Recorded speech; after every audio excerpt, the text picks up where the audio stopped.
అందుకు తగిన సమయం వరకు వేచి చూడక తప్పదు. తెల్లవారి ఆలయ ద్వారాలు తెరిచి లోపల మూలమూలన చూస్తే ఎవ్వరూ కనిపించలేదు.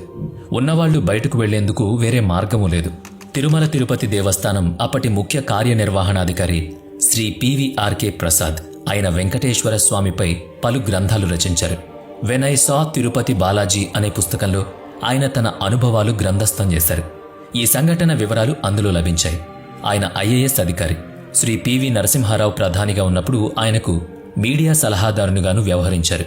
ఇంతకీ ఆనాడు ఏం జరిగిందన్నది తెలుసుకుందాం. తిరుమలలో నీళ్లకు గట్టి ఎద్దడి ఏర్పడింది. భక్తుల తాకిడికి తగినట్టుగా నీటి లభ్యత లేదు. తిరుమలలోని గోగర్భం డ్యాం తదితర నీటి వనరులు అడుగంటిపోతున్నాయి.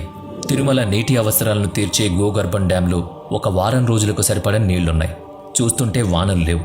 మరిక భక్తులు రావద్దని చెప్పి ఆలయాన్ని సైతం మూసివేయాల్సి వస్తుందని శ్రీ ప్రసాద్, తిరుమలలోని నీటిపారుదల అధికారులు తీవ్ర మదనపడుతున్నారు.